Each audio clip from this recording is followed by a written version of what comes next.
on WROI Giant FM and streaming live on the First Federal Facebook page.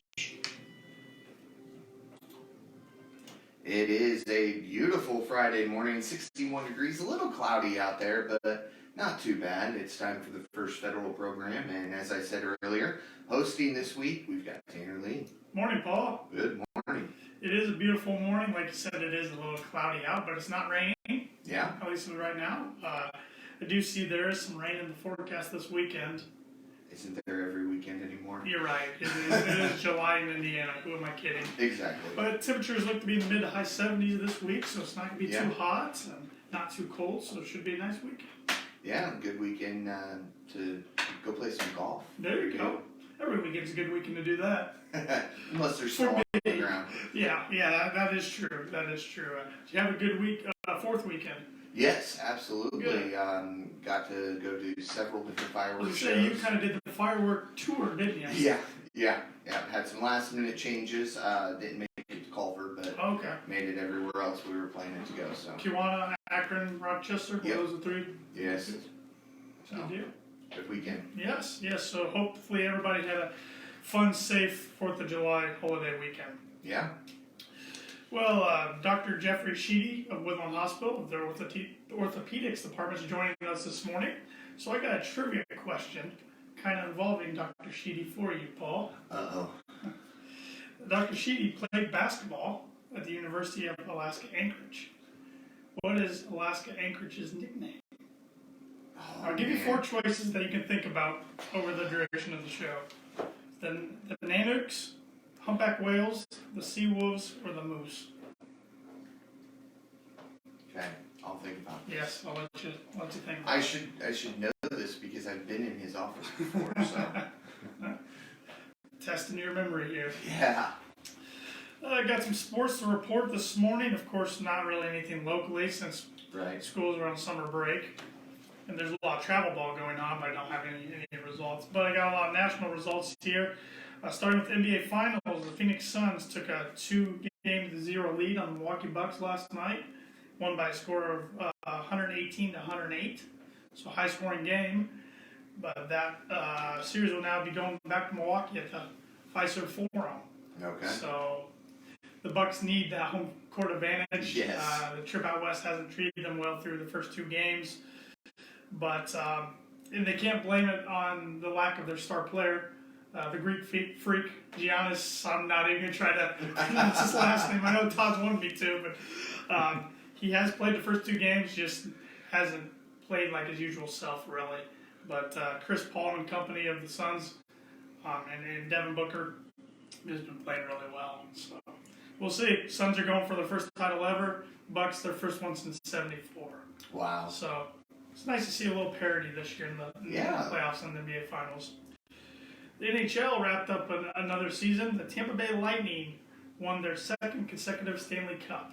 They defeated the Montreal Canadiens. So Canadian teams are still looking for their first cup since 1993, which is pretty hard to believe. The country that invented the sport can't win it. No, I mean, the Canadians were the last Canadian team to win back in '93, and they, just for whatever reason, the teams can get there, but they can't get over the hump. Yeah. So congratulations to the Lightning. Even though I know a lot of fans did not want them to win their second. The city of Tampa Bay is kind of the sports mecca right now. The Tampa Bay Buccaneers won the Super Bowl. Yep. The Lightning won the Stanley Cup. The Tampa Bay Rays are one of the best teams in baseball. So it's I saw a crazy stat. Wherever Tom Brady lives during his life, or has lived, during that duration he's lived in that city, that team's won tons of championships. He grew up in San Francisco. The Niners won a ton of Super Bowls. Of course, then he went to Boston after his playing days in Michigan. Of course, the Patriots won a ton of Super Bowls, but the Bruins won some cups. The Celtics won some NBA titles. The Red Sox won some World Series. Now he's in Tampa. They're winning. I'm not saying I want him on the team, but can he move to Cleveland so the Browns and the Indians can do something? Well, the Indians, I see, are only 7.5 games back of the White Sox. Yeah. And we have no players because everybody's on the injured list. I think a few teams can say that. The White Sox have a record of 51-35. They're first place in the AL Central. The Cubs They snapped their 11-game losing streak the other night and then lost last night 8-0. So it's kind of like they got off the height a little bit for one night and then back to right where they were. But they have a record of 43-45 right now, 9.5 games behind the Milwaukee Brewers. The Cincinnati Reds are 45-42. They're 7 games behind the Brewers. The Cardinals are also 43-45 like the Cubs, 9.5 games behind the Brewers. And I'll rip the New York Yankees too, since I'm a Yankee fan and I'm shooting everybody else's team down. They're 44-42, 9 games behind out of the AL East, so they're not playing very well either. No. But long ways to go. We're not into the All-Star break yet. We're getting close. Exactly. Yeah, that's coming up. But we're not there. It's always next year, Tanner. Always next year. That's what I'm going to start saying as a Yankee fan soon. Always next year. Did you watch any of the hot dog eating competition on July 4th? No, you and Evan were giving that to me, hyping me up for it, and I never watched it. Well, it's kind of interesting to watch, but it can be kind of disgusting to watch at the same time. But Joey Chestnut broke his own new world record, broke his own previous world record. 76 hot dogs he consumed in 10 minutes. Good Lord. I can consume 3 in 10 minutes. I was going to say, how many could you... I think... And that's like if I haven't eaten all day. Yeah, 76 hot dogs. I think the next closest was either 51 or 54, something like that. I mean, he just blew out the rest of the competition. And that was his 14th or 15th World Championship. Wow. So... Dude's made for it. He is made for it. And my last sports note here, I see the Olympics are now banning spectators after Japan declared a state of emergency. Yes. It's So going to be weird. Yeah. But we've seen some other sports that we're used to seeing fans and not have fans, so hopefully the Olympics aren't too bad. Right. At least they're still having the Olympics. Yes. I mean, for those athletes who have trained so hard for years and had it delayed last year, at least they're still having it. So, so we will see. Got some tidbits here this morning. On this day, 1914, the Boston Red Sox purchased future Baseball Hall of Famer of the name of Babe Ruth, his contract from the minor league Baltimore Orioles. Ooh. Orioles were a minor league team at the time. Okay. So he went to the Red Sox and then eventually to the Yankees, where he's most known for playing now. On this day, 1981, this is right up your alley, Paul. You like video games. Okay. Nintendo released the arcade game Donkey Kong in Japan. Ah. It was later released on July 31st in the U.S. Yeah. So now there have been many different variations of Donkey Kong and versions over the years. Some people forget how to play the original. You got to climb those ladders. Yep. As Absolutely. Mario, surprisingly enough. Yep. So. Sometimes you can't beat the classics. No. On this day, 1997, Mike Tyson was banned from the boxing ring and fined $3 million for biting the ear of opponent Evander Holyfield. No comment. I was young then, but I do remember when that happened, because I remember it being a big deal, and I remember some company making a fake Cheerios box and saying Eerios instead. So, Yep. Yeah, Mike Tyson's always always in the news, usually not for the most positive things. Exactly. Today we only have 2 days, national days today. It's National Kebab Day and Sugar Cookie Day. Ah. So you can have a kebab for lunch or dinner, and then for dessert, sugar cookie. Yeah, there you go. Which I'm a big fan of sugar cookies. So. Yeah, sounds like a good plan. Got some upcoming events going on around the community. We have the 9th annual Raise the Roof golf outing for Fulton County Habitat for Humanity. That's going to be going on Saturday, July 31st. That's 3 weeks from tomorrow. That's going to be at the Round Barn Golf Club at Mill Creek. Registration will start at 8 a.m. with a shotgun tee off, I should say, at 9 a.m. If you'd like to participate in the event or help sponsor the event, whole sponsors are always welcome. $100 to be a whole sponsor. If you want to put a team of 4 in, it's $250. If you want to do both, you get a little price break at $300. Yeah. And checks can be mailed to P.O. Box 843, Rochester, Indiana 46975. And of course, those can be made out to Fulton County Habitat for Humanity. So, looking forward to that. I'm on the Habitat board. I'm kind of in charge of running this tournament. So it's the second year in a row. Last year's was a pretty good event, and so this year looking forward to it. We got a lot of teams already committed, a lot of whole sponsors coming in. Good. Now I just got to pray for good weather 3 weeks from Saturday. So I'll probably hold you to that when we get close, like we have in the past. So Yeah. the weather will be on you, Paul. I'm going to try to make it good for you. I appreciate I'm going to try. And the Fulton County Leadership Academy is looking for class participants for this upcoming year. The program runs twice a month from late August to May. Usually the classes last from 8 a.m. to noon, but sometimes there's a few that might last a little longer.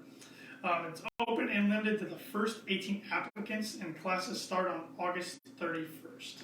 You can get a hold of Mark Kepler if you have any questions or want more details. And you went through that as well. I did this past, I want to say year. I was the class of 2020, but once we got into March 2020, of course, the pandemic hit, and so we shut things down for about a year, and we picked it up in, I want to say April, and then graduated in May. So it's a very, very fun class. I learned a lot about Fulton County. You know, I was born and raised in Fulton County, but there's a lot of businesses that I got to tour that I didn't know a whole lot about. So, and learned a lot about leadership, of course, too. It took a lot away from the class. So if anybody's on the fence, I'd be willing to give it a try if I were you. It's definitely worth it. I want to give some flowers this morning to Craft Crossing, who's celebrating their 25th anniversary this week. There's a big celebration this weekend going on. Tomorrow's going to be from 10 o'clock to 3 o'clock, and Sunday from noon to 4. That's at 715 East 9th Street here in Rochester. They're going to be having store-wide sales, door prizes, free giveaways, refreshments, and more. Ooh, sounds like a good time. Yes, it does. So congratulations to them on 25 years. Yeah. Got some money news this morning. Yesterday was not a good day for the Dow. No. The Dow went down about a little over 259 points. Closed at 34,421.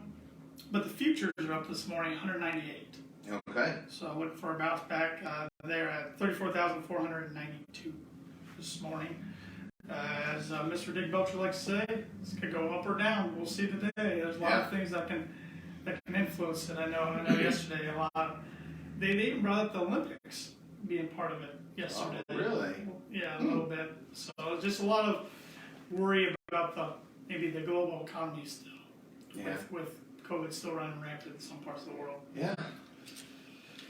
Well, First Federal, we're open today from 8:30 until 5, and tomorrow from 8:30 to noon. We'd love to see you, whether it's through our drive-up lane or in our lobby. And you can always bank with us online and with our mobile app, which is free to download.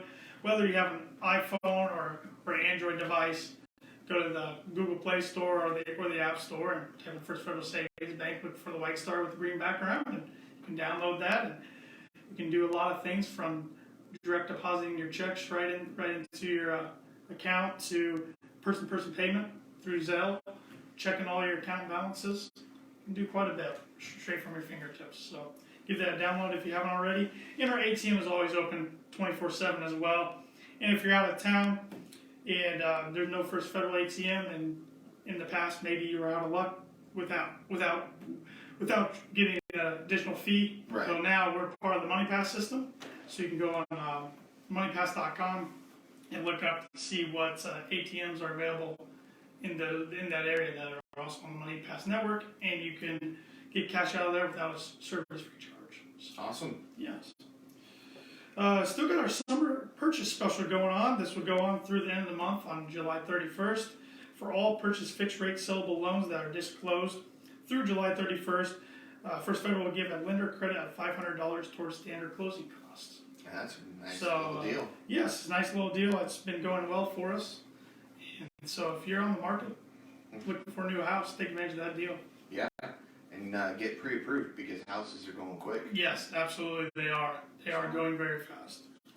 And our loan originators here in Rochester and Winnemac, Ben Dalton and Stacy Wilson, can provide you with more details if that is something that interests you. And talking about checking accounts, we offer Simply Free checking accounts and Simply Free business checking accounts. Right now, when you open a new account, you'll get a free wall charger. These chargers have outlet plugins and USB plugins on them. So, yeah, nice looking. So whatever you want to plug in, I think you can fit it right in there. Absolutely. And you can also refer a friend. Yes. And get that. If you already have an account with us, don't want to open up another account, you can refer a friend. And when your friend comes in to open up the account, not only will they walk away with a new gift, you will get one as well for referring them. Yeah, so if you go open an account today, just tell them Paul sent you. There you go. Yeah, we're the only locally owned bank in Fulton County. We don't want to be the biggest, just the best. Borrowers must meet underwriting guidelines. We're FDIC insured and an equal housing lender. And our NMLS number is 399927.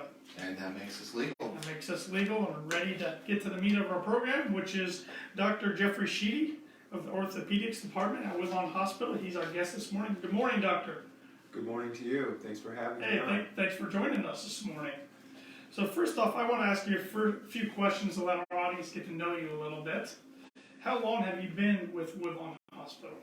It'll be 13 years this November, so I started in 2008. 2008? Yeah, I was practicing in Plymouth 3 to 5 years before that, and then came on down. Okay. And you originally grew up in Illinois, correct? Correct. Okay.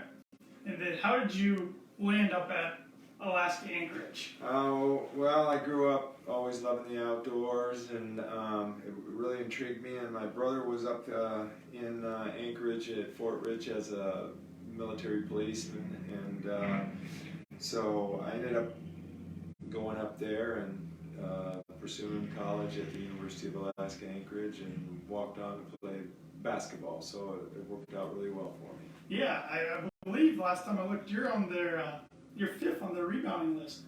Yeah, we had some success when we were there. Yeah, we were runner-up national champions, Division II in '88. So, and then the next year when I stayed on as an assistant coach, they beat Michigan in '89, and that's the year Michigan last won a national title, Division I. Yeah. So they've had a lot of success over the years. Now, was that in the Great Alaskan Shootout? No, it was in a Christmas tournament Okay. at University of Utah. Okay. So that was a pretty good team that Michigan Yeah, had it that was. year. Yeah, it was. Very cool. Very neat.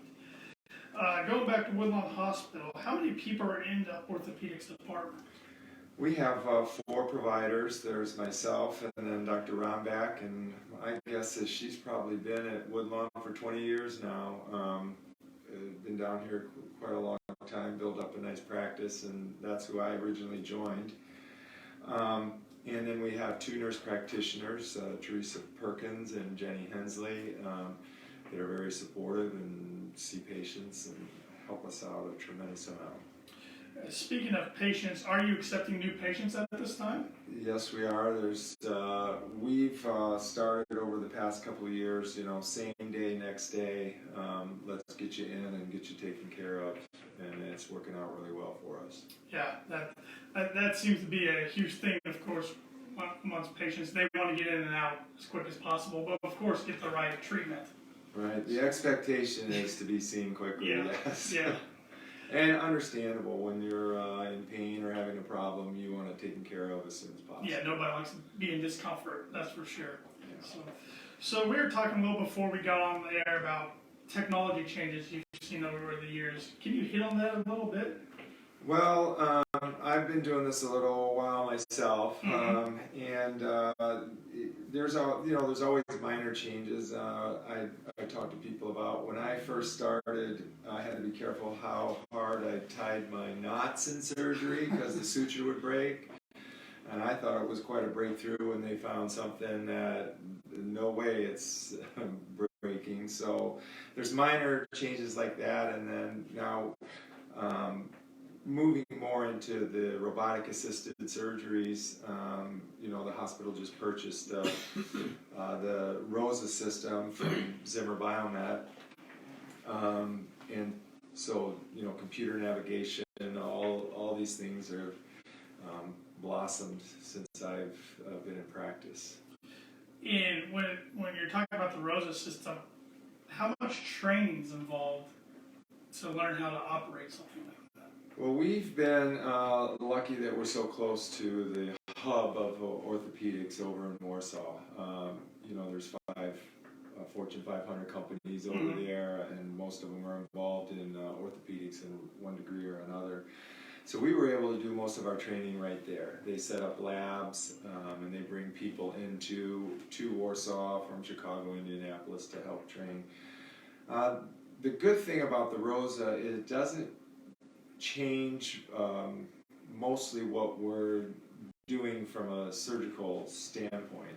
Whereas I think the Da Vinci that I know you've had on the program before, the robot is kind of doing the work. I got to play with Da Vinci a little bit in the lab, and it was very interesting, but for joint replacement, it really doesn't help. What happens with the ROSA is it guides the surgeon. The surgeon is still, the surgeon's hands are still making the cuts. The robotic assistant is giving us real-time feedback on what's happening with the soft tissues, what is the bony alignment, and we can fine-tune it, but still the surgeon is in charge of all cuts and decision-making. I would think as a patient that would be kind of ease of mind, though, knowing that you still are controlling it. Because I know some people might not trust the robot doing all the work. Well, yeah, some people do have that Space Odyssey 2001 in mind and don't want the robot taken over. And that's why it's such a good adjunct. And it's from technology that actually came from brain surgery, where they have to be so meticulous. It was developed for children with seizures disorders, the original technology used in ROSA, so that they could cauterize little areas of the brain to stop excessive seizures in children. And so that's been incorporated into the orthopedic platform to help us fine-tune things within very precise parameters. Speaking with Dr. Sheedy this morning, DO of the Orthopedics Department at Woodlawn Hospital. And when it comes to looking into purchasing a piece of equipment like this, do you and Dr. Rombach have a big involvement on that? Do you see a product you're interested in and kind of let the board know or upper management at the hospital know, or do they kind of come to you and say, hey, this is what we're looking to get, and then you have to learn how to use it? Well, no, we were really the driving force on this. It became clear that this technology was the way forward to better help the patients. You know, what happens, everybody assumes that you have a surgery and the outcome's 100%, everybody does fantastic. Well, in knee replacement, statistically, there's a fair amount of people who don't get the outcome that they were hoping for. And so the technology is designed to help us better balance the knee specifically to the patient. So we're getting real-time feedback, what's happening with the ligaments, what's happening with the muscles. It's not all about bone, right? Everybody's knee is individualized, and that's what the technology is allowing us to do with real-time feedback.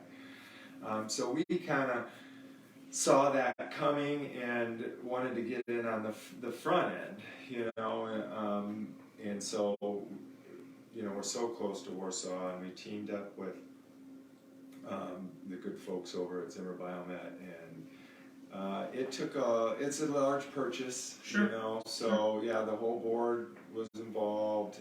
Everybody had to be on board, and it's a team effort, you know. We needed staff behind us, we needed administration behind us, and everybody came together and made this happen. Now, you're talking a lot about knees, knee replacements, etc. What all do you do to the knee? I mean, what kind of services can you offer to patients? And not only the knee, just overall throughout the body?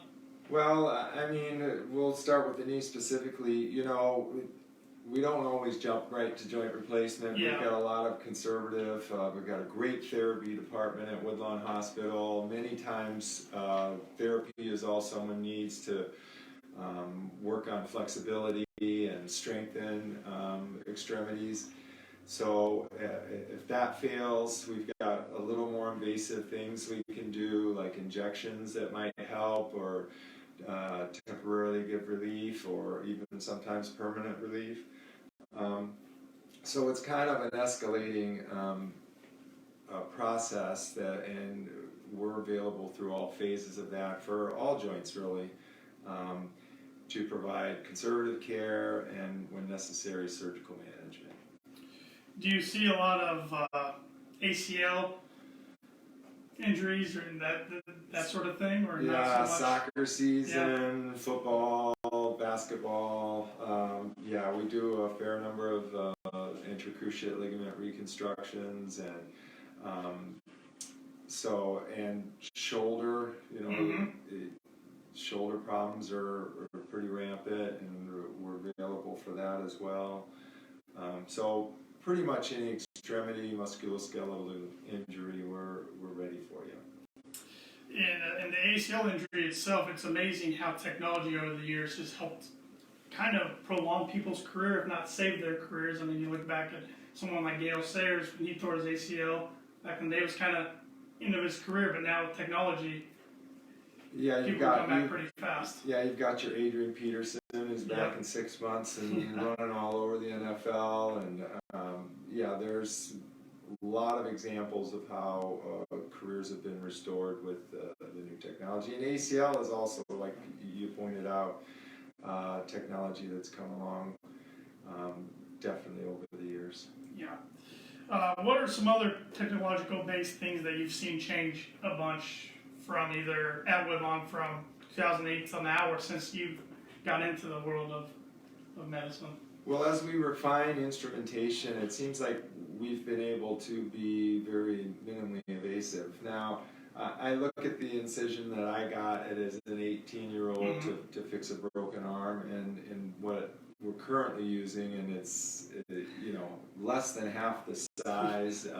So I think minimally invasive is kind of a catchphrase in some ways, but also it's nice for the patient, and less. Surgery truly is controlled trauma, so as much as you can control that, the better off for the patient. Yeah. And you are accepting new patients. How can someone get a hold of you if they want to schedule an appointment? Now you're going to make me memorize the office number.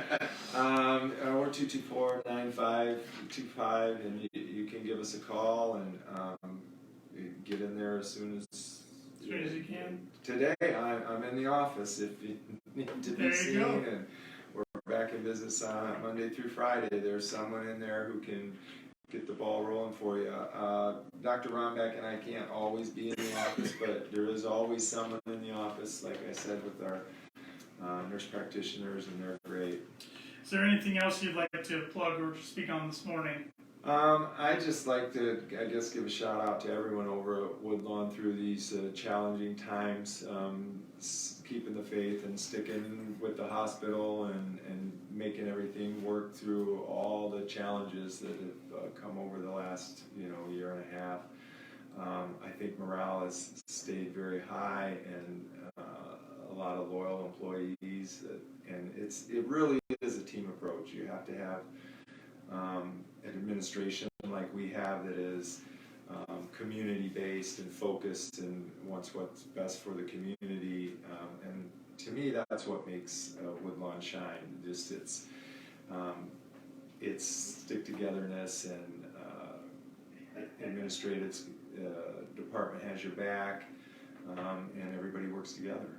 I know as a small community, we're pretty grateful and lucky to have a great local hospital like Woodlawn. Yeah, and I think a lot of that, I don't think we say enough to all the primary care providers around here that have been in this community for decades, building the situation that we have. Some have retired. Dr. Hoff, Dr. Brubaker, I can't get through everybody's name, Dr. Bugno. I mean, they really helped build this facility, and Dr. Rombeck's been here 20 years, so Dr. Niles is a great general surgeon. We've just really attracted quality people, and I think it all starts with the primary care providers. Well, thank you, Dr. Sheedy, for all of your work at Woodlawn and throughout the community. Really appreciate it. All right, thank you for having me on the show. All right, Paul. I gave you the whole show to think about this, so now you're on the clock here. We're counting on you. Yeah. You should have been Googling it. Well, I'm not allowed to. That's why they always have somebody over here. Yeah, so the moment I go to Google something, they're like, stop. Yep. So, like I said earlier, Dr. Sheedy played basketball at the University of Alaska Anchorage. What is their nickname? The Nanooks, Humpback Whales, the Sea Wolves, or the Moose? I have no clue on this one. I know you can't give me any clues without giving it away. I'm going to take a stab in the dark and go A. You want the Nanooks? Yeah. That is a team up in Alaska, but that's Fairbanks. Okay. At least I had the right. One of our rivals. Yeah. That's okay. Yeah. I at least had the right state. Yeah, and a Nanook is a polar bear, by the way. Yeah, thank you for it. I wasn't sure what else was, to be honest. So, the Sea Wolves Okay. is their nickname. So I knew it wasn't Moose. I thought you might go Moose because that's No. your nickname. So No, I knew better than that that's why I one. threw that one in there. Well, let's close on some words of wisdom from a guy named John Lennon. I think everybody's maybe heard of him. Yeah. Life is what happens while you are busy making other plans. That is very true. Those are great words of wisdom, and thank you guys very much. Thank you, Paul. We'll see you again next week. And Dr. Sheedy, thank you so much for stopping by. All right, thanks for having me.